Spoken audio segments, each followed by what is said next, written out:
I landed a $400,000 a year job. My father demanded 50% for us, 30% for your sister. No excuses. That afternoon, I packed everything and stopped paying their bills. Now they come begging for my help, while I enjoy my full salary. I told them, figure it out yourselves. I don't give money to extortionists. Congratulations, son, they said. Now you'll be able to help your family as you should. They didn't even let me savor the news of my new job. $400,000 a year. For 5 years, I'd been paying off the medical debts from my late mother's cancer, living on the bare minimum. I was finally seeing the light at the end of the tunnel. We need 50% to maintain this house and for your sister, and 30% for the mechanic shop. No excuses. My father blurted out, as if it were the most normal thing in the world. That's almost my entire salary after taxes. I laughed. I thought it was a joke. It wasn't. You lived here for free for 28 years, he said. It's time to pay it back. We raised you, gave you a roof over your head, food. Now it's your turn to pay. My pregnant sister smiled, as if she'd already cashed the check. I already quit my job, she said. I knew you'd help us. I talked to my husband. We need a new car. And if you don't accept, my uncle added, crossing his arms, we'll sue you for family abandonment. We already have a lawyer. I froze. They were extorting me. Family is sacred, my father replied, without blinking. That night, as I packed, I went through the papers. 5 years of electricity, water, food, all in my name. 5 years of medical bills, of sacrifice for mom. I'd been paying for everything, while they lived like kings. That was the day they stopped being my family, and I stopped paying for my own kidnapping. The first few days were pure freedom. For the first time in 5 years, my entire salary was mine. I bought decent food, joined a gym, and even treated myself to dinner out, without checking the prices. Meanwhile, the messages from my family started as an annoying trickle. Why did the bills bounce? From my sister. Call me urgently, from my father. You're an ungrateful brat, from my uncle. I ignored them until something arrived that I couldn't ignore. A court summons. My father had sued me for filial abandonment, demanding a judge force me to pay them support. The audacity left me speechless. I needed a lawyer. I found one specializing in family law, who greeted me with an "I've seen it all" expression. I explained my situation while he took notes. Do you have documentation proving you've been supporting the family's expenses? He asked. 5 years of paying for everything, I said. I need proof, he said. And also any financial documents related to your mother. If your father has hidden assets, we can countersue. That night, I looked for my mother's papers. Dusty boxes filled with medical receipts, hospital bills, insurance letters. As I sifted through them, I found something that made me stop. An old handwritten letter from my maternal grandmother. My dearest daughter, it read. With this trust fund, I want to secure your future.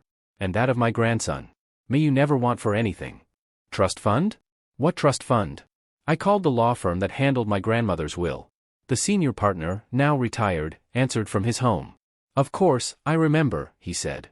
$250,000 in a trust fund for medical expenses. Your father was the trustee. It wasn't used for the treatment, I said. My breath caught in my throat. Where is that money? Son, your father dissolved the trust 3 days after your mother's funeral. He said there was no longer a medical need. The phone slipped from my hands. All this time, all that debt I'd paid religiously. The sacrifice, the sleepless nights. Spent figuring out how to stretch every dollar. It had all been a lie. My mother died while my father had $250,000 tucked away. And then he made me pay his bills. As if it were my obligation. I sent everything to my lawyer. 2 days later, he called me. And for the first time in a week, he sounded excited. This isn't just filial abandonment, he said. This is fraud, embezzlement of trust funds. Your father is in serious trouble. As I processed this bombshell, my sister escalated her desperation. She found out where I worked. And called human resources, pretending to be a concerned former employee, accusing me of stealing intellectual property from the family business. On Monday morning, my boss summoned me to his office. We need to clear some things up, he said. We received a very specific anonymous tip. Someone claims you designed several projects while working for an unregistered family company, and that you're now using those ideas here. My stomach turned. I knew exactly who had called, but how could I prove it? My sister had been clever. She mentioned real projects from my personal portfolio, ones I developed in my free time years ago. Does this family company exist? He asked. My father owns a business, but I never worked there. I created those designs as an independent freelancer. I have all the contracts. The investigation lasted 2 tense weeks. They had to review my entire work history, contact my former clients, verify file creation dates. My sister had been smart. She'd found my old Behance and LinkedIn profiles, where I'd uploaded those projects, and presented them as proof of my work for them. Paranoia consumed me. What if my family had retroactively registered a company? What if they'd forged documents? During those 2 weeks, every conversation with my boss felt loaded with suspicion. Then the call came that changed everything. The HR director summoned me with a serious face. "We spoke with the person who made the complaint," she said. When we asked for specific proof of employment contracts, she hung up. She tried calling back with a different voice, pretending to be a witness. But it was from the same phone number. The relief hit me like a wave. Not only had I survived the sabotage, but my sister had been exposed as an amateur liar. Furthermore, my boss added, "We verified all your projects. The copyrights have been in your name since before this supposed family company even existed. Case closed." But that call prompted me to investigate my father further. Public records are a gold mine when you know where to look. And what I found made my blood run cold. My father had mortgaged the family home, the house my mother had bought with her inheritance, for $100,000 almost 15 months ago, with an express loan carrying brutal interest rates. I understood everything immediately. His desperation for my money wasn't just greed. His business was failing, and he needed my salary to save his own skin. The 80% demand was his emergency plan, to avoid losing the house. But it was too late for him. He'd used the mortgage payments to patch holes in his business, and was now in default. The house my mother had bought, where she'd spent her final years, was about to go to foreclosure auction. That night, sitting in my new apartment with a cold beer, I had a realization that changed me forever. I wasn't going to lift a finger to save him. For the first time in my adult life, I held all the power. And this time, I was going to use it. My phone rang. It was my father. "We need to talk. It's urgent." "We have nothing to talk about." "The house." "Your mother." "What about the house?" A long silence. Then, in a broken voice, "They're going to take it." I hung up and turned off the phone. Let it all burn. Let him pay for what he did to my mother. Let him pay for every lie, every manipulation, every dollar he stole from me. Justice sometimes arrives on its own. Other times, you have to give it a little push. My lawyer wasted no time. The countersuit for fraud and embezzlement of the trust fund landed on my father like an anvil. We requested an immediate freeze of his assets and a restraining order. "With the evidence we have," he told me, "this isn't just a family dispute. It's a federal crime." 2 days later, I received confirmation. Restraining order approved. My father and sister could no longer legally contact me. The harassing calls, the desperate messages, all of it became additional evidence against them. At work, things took an unexpected turn. My boss called me into his office with a smile. "We reviewed your entire portfolio. After that ridiculous complaint," he said, "the projects your sister claimed you stole are exactly the ones that convinced us to hire you. In fact, we want to offer you a raise." The raise came at the perfect time. As my family crumbled, my career flourished. It was a poetic justice. That filled me with a cold satisfaction. But my family didn't give up. They went feral. The first sign came on a Monday morning. I went down to the parking garage for a crucial meeting with a multi-million-dollar client, and found my car vandalized. Ungrateful, spray-painted in red across the hood. Rotten hell on the side windows. The front right tire cleanly slashed. There were no cameras in that section of the garage. No witnesses. But I knew exactly who'd done it. I was 2 hours late for the most important meeting of the quarter. My client was not happy. "We understand emergencies can happen," he said coldly. "But this makes us question your professionalism." I almost lost the contract because of that attack. While I dealt with insurance and the tow truck, I managed to salvage the situation at work by a thread. My boss, though annoyed, understood it was vandalism. But the message was clear. My family had declared all-out war. The deterioration of their situation accelerated, but now they were fighting like cornered animals. First, they lost their biggest client, a construction company that had worked with them for 15 years. The project my father tried to manage alone resulted in a failed delivery. That cost them $30,000 in penalties. Then came the public humiliation. They created a pathetic GoFundMe, titled, "Help with Urgent Family Medical Expenses," with a tear-jerking story about an ungrateful son who'd abandoned his sick family. The campaign was pure fiction. They invented a non-existent medical emergency and painted me as a heartless monster. It raised $17 in 2 weeks. The few comments were devastating. Why isn't the son helping? Something doesn't add up here. The humiliation followed them to the supermarket, where acquaintances would awkwardly ask about the family emergency. My sister violated the restraining order by showing up in my office parking lot, causing a scene that could be heard from the 5th floor. "You're a monster. Dad is sick.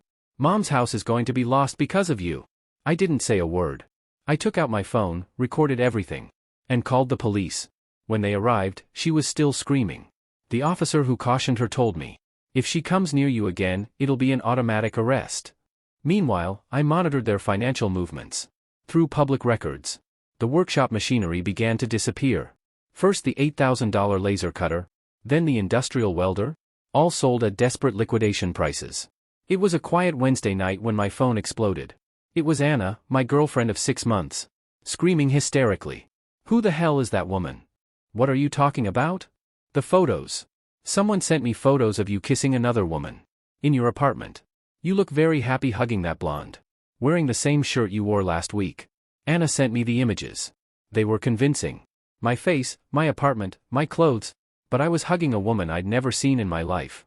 The work was professional, almost perfect. If I didn't know it was impossible, I would have believed the lie myself. "Anna, those photos are edited," I said. "Someone's trying to sabotage our relationship." "Yeah, right," she said. The classic cheater's excuse. She hung up. When I tried to call her back, she'd blocked me. The message accompanying the photos was anonymous, but the style was unmistakable. "Thought you should know what kind of man your boyfriend is. A concerned friend." My sister. It had to be her. Anna broke up with me via text that same night. 6 months of a relationship destroyed by artificial intelligence and family desperation. The contrast was brutal. While I calmly watched their financial ruin, they attacked me where it hurt most. My personal life, my happiness. My father tried one last move. He called from a neighbor's phone, his voice oscillating between pleading and rage. "This is all your fault. Your mother would be ashamed of what you've become." The silence that followed was more eloquent than any response. I hung up without a word. An uncle who'd always been neutral tried to mediate. He called with his typical conciliatory tone. "I understand both of you, but family is the most important thing." "Did he tell you he demanded 80% of my salary?" I asked calmly. "Or that he stole the trust fund money my grandmother left for my mother's treatment?" Absolute silence. "Did he tell you that my mother died while he had $250,000 tucked away that could have paid for better medical care?" I didn't know those details." "Now you do." He never called again. The first foreclosure notice arrived on a gray Tuesday in November. My lawyer forwarded the notification to me with a note. "It's official. The auction is scheduled for January 15th. That same day, I founded Legacy Restored LLC. The name was no coincidence. It was time to restore my mother's true legacy, not the one my father had corrupted with his greed. 5 years of living on the bare minimum, plus my recent raise and a business loan, backed by my new salary, allowed me to transfer $200,000 into the LLC's account. The irony was perfect. The money they'd prevented me from saving for years was now coming back to claim what should have always been mine. It was more than enough for the auction, considering the outstanding mortgage was only $180,000, and the real estate market was down. The following weeks were a festival of desperation. My father's and sister's cars disappeared one morning, repossessed for accumulated debts. A nosy neighbor posted photos in the neighborhood Facebook group. "Does anyone know why the Martinez family's cars were towed?" They looked very stressed. The comments were brutal. The entire neighborhood found out they were bankrupt. My sister made one last desperate attempt. She showed up at my building at 11 p.m., pregnant and crying. The doorman called me. "There's a lady here who says she's your sister. She's very upset." "I don't have a sister," I replied. "Please escort that person off the property." From my window, I watched her walk away in the rain. For a second, I felt something akin to pity. Then I remembered the fake photos. That destroyed my relationship with Anna. The pity evaporated. Her last act of spite was pathetic. She posted old photos of me with my mother on Instagram and Facebook, with victim-blaming captions about how grief changes people and how money breaks families. The reactions were minimal. 3 likes, 0 comments. Even her own friends had abandoned her. My lawyer officially registered Legacy Restored LLC as a bidder for the auction. Everything was in place. The night before the auction, I didn't review finances or strategies. I sat on my couch with a photo of my mother. I'd rescued from the family home years ago. It was from one of her last good days, when she was still smiling despite the pain. "We're getting your house back tomorrow, Mom," I whispered to the photo. "And this time, it'll be for a family that deserves it." The phone rang. It was my father, calling from an unknown number for the last time. "Please, it's all we have left. It's the house where your mother was happy." "My mother was happy there," I replied, with a calm that surprised even me. "Until you turned it into a financial tomb." "What do you want? Money? An apology? What do I have to do?" "Nothing," I said, before hanging up. "You no longer have anything I want." That night, I slept better than I had in years. Tomorrow, justice would have my face and my checkbook. The day of the auction arrived with rain. I got there early, parked a block away, and watched from a distance. My father and sister were standing outside the courthouse, getting soaked, their faces like they were at a funeral. The auction lasted exactly 12 minutes. There were other bidders, but when Legacy Restored LLC made its final offer of $215,000, everyone else withdrew. I watched my father's face crumble as the gavel fell and the winner was announced. My lawyer called me as they walked, defeated, toward their battered car. "The house is yours," he said. "Proceed." One word. 5 years of medical debts I should never have paid. 5 years of sacrifice for a lie. One single word was all the moment deserved. The 30-day eviction notice reached their hands 3 days later. My phone immediately exploded with call after call after call. I let it ring until I finally answered one. "How could you?" It was my hysterical sister.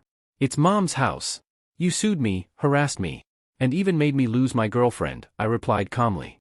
"I have nothing to do with your problems. Figure it out yourself." I hung up. The following weeks were a festival of pleas that I systematically ignored.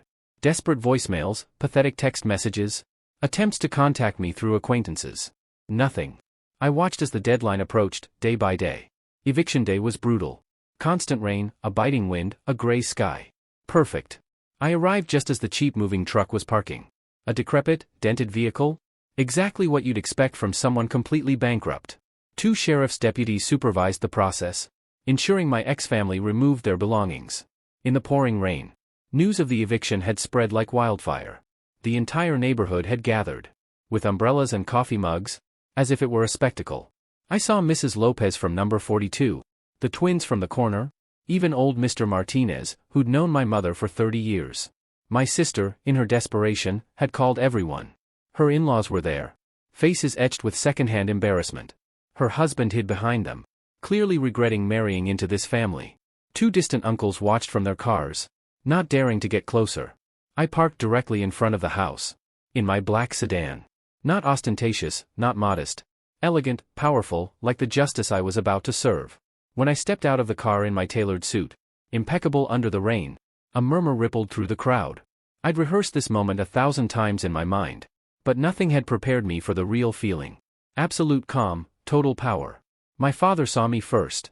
His eyes widened like saucers. "You," he screamed, his voice breaking, with a mix of disbelief and fury. "You came to gloat, to enjoy this." My sister ran toward me, soaked and frantic, her pregnant belly prominent under the rain. "Look what you've done to us. We've lost everything because of you. I'm going to have a baby." The murmurs from the neighborhood intensified. Some looked at me with disapproval, not knowing the full story. I said nothing, simply raised a hand to stop her without touching her. My silence was more intimidating than any shout. The sheriff's deputies turned to watch, on alert. "Please," my father sobbed, falling to his knees in the mud, clutching at my pant leg. "We're family. Your mother wouldn't have wanted this." The neighborhood watched in absolute silence. This was the moment. The perfect audience for the truth. "You lost everything the day you decided I was a bank account," I said, my voice clear enough for everyone to hear. I walked toward the front door, ignoring their pleas. My father ran behind me, desperate. "Where are you going?" "That's my house." I pulled out the new, shiny key. I inserted it into the lock. The click was audible to the entire crowd. I turned and faced not just my family, but the entire audience. I didn't say, "It's my house now." The silence was deafening. Even the rain seemed to have paused. My sister's in-laws exchanged shocked glances. "I am Legacy Restored LLC," I announced. "When you demanded 80% of my future, I decided to reclaim the past instead." My sister stammered something about injustice. I cut her off like a laser. raising my voice for all to hear. You talk about injustice? My voice resonated for the whole audience. Let's talk about the $250,000 trust fund your father stole from his dying wife. A collective gasp swept through the crowd. Old Mr. Martinez moved closer, incredulous. The money that would have paid for better medical care. For my mother, I continued, the debt they forced me to pay for 5 years never existed. My sister completely collapsed. Her in-laws stared at her with horror and disgust. Her husband physically recoiled, putting his hands on his head. Mom died poor, I said, my voice breaking slightly, believing there was no money for better treatment.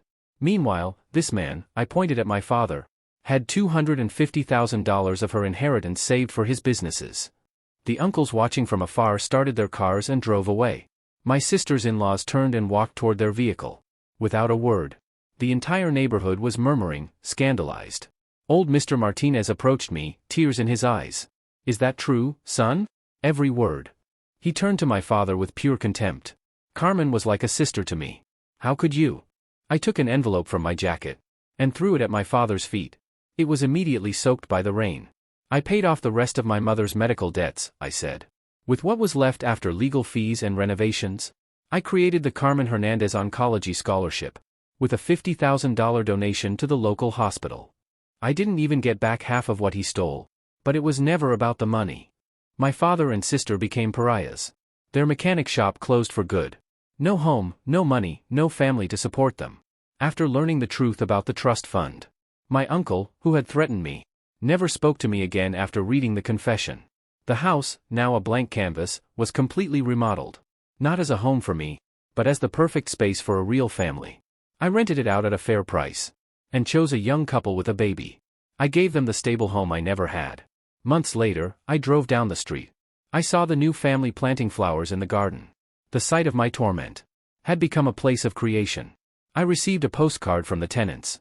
A photo of the baby taking its first steps in the living room. Thank you for building our home. The last time I saw my father and sister was in a cheap supermarket. They looked older, gray, defeated. They switched aisles to avoid me. I felt no hatred, only indifference. Now I sit in my apartment, looking out at the city skyline. Vengeance didn't bring me explosive joy, but a deep, quiet peace. I closed the book, punished the wicked, honored my mother, and built something good from the ruins of the past. I didn't get my family back. I built something better. A life where no one can ever extort me again. Was it worth it? Every damn penny.